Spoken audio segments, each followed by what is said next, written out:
Hello everyone. In this video I will explain you the next part of chapter number first. The, the king turned round and saw a bearded man running towards them. So when the hermit said someone was coming towards them, the king moved the king turned round and saw a man who had beard was coming towards them.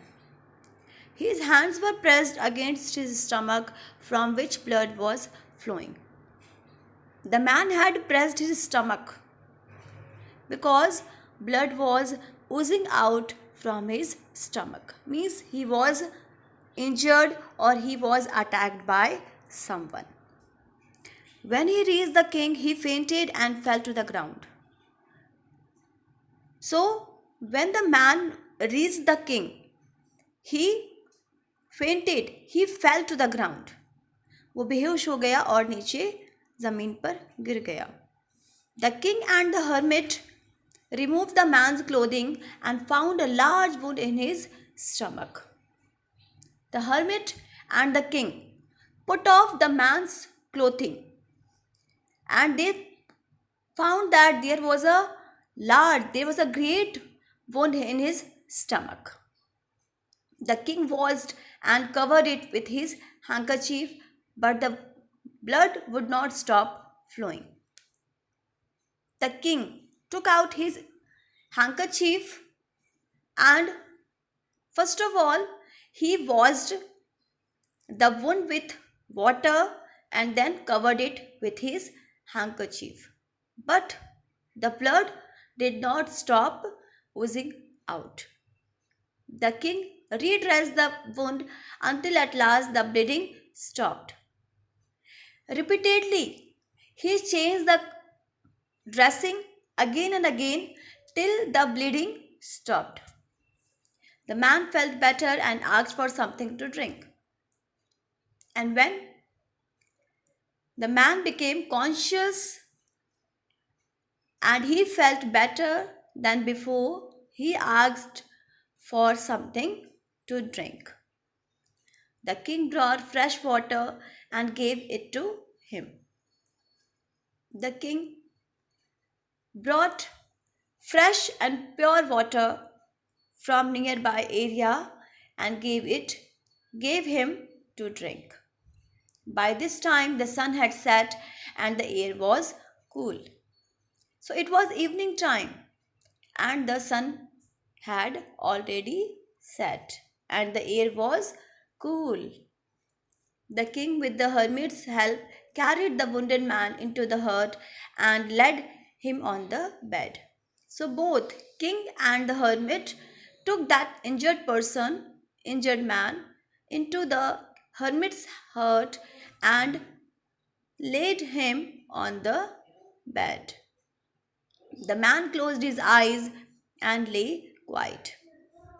The man was taking rest and he was very silent and quiet and lying down on his bed.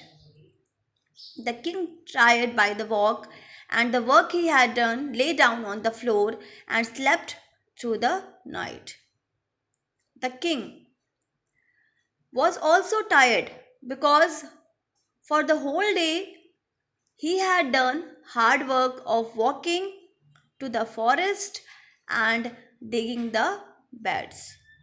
So he also slept through the night. When he awoke, it was several minutes before he could remember where he was or who the strange bearded man lying on the bed was. So, when he woke up, he reminded about the injured person and moved there to meet him. Forgive me, said the bearded man in a weak voice when he saw that the king was awake. When the bearded man saw that the king was already awake, he asked him to forgive him. I do not know you and have nothing to forgive you for. and said the king. King said that I don't know about you and I have nothing to pardon you because I have done nothing for you. You do not know me, but I know you. The man said, Sir, you don't know me, but I know you very well because you saved my life. I am that enemy of yours who swore revenge on you because you put my brother to death and seized my property.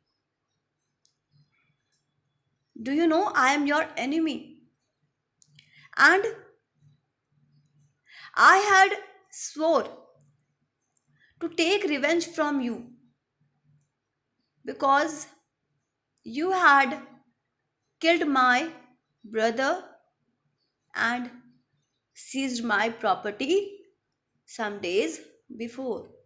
So it was revenge in my heart to kill you. So you were enemy for me. You knew you had gone alone to see that hermit, and I made up my mind to kill you on your way home. I had come to know that you were going to meet hermit alone, and I had made planned to kill you on your way home. Means when you return your home, I had planned to kill you. But the day passed and you did not return. Whole day passed and you did not return, so I came to see what had happened. So I left my hiding place and I came upon your bodyguard who recognized me and wounded me. So to check you, I left my hiding place and I met with your bodyguard and they recognized me. उन्होंने मुझे पहचान लिया and they attacked on me. I escaped from him, but I should have died if you had not dressed my wounds. I managed to escape from there, but there was a great injury on my stomach. You dressed my wounds, you saved my life, otherwise, I would have been died. I wish to kill you, and you have saved my life. See, the man had planned to kill the king, but the king saved his life. Now, if I leave, I will serve you as your most faithful servant and will order my sons to do the same. Forgive me.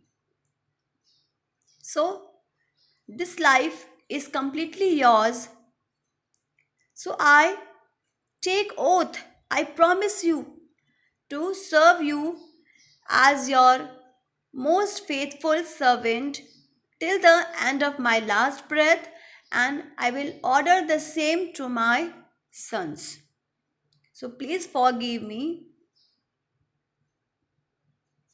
The king was very happy to have made peace with his enemy so easily and to have won him over as a friend. The king was very happy that he changed the scenario. He changed the scenario. He made peace. He changed the mind of his enemy so easily and took him as his friend. He not only forgave him but said he would send his servants and his own doctor to look after him.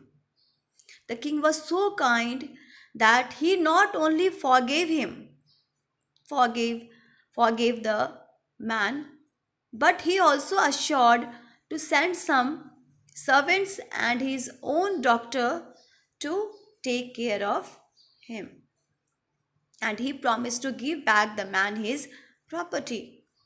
And the king assured him to return back all his property which he had seized. Leaving the wounded man, the king went out of the hut and looked round for the hermit. So the king left the wounded man in the hut and moved out to look for the hermit. Before going away, he wished once more to get answers to his questions. So before departing from there, the king also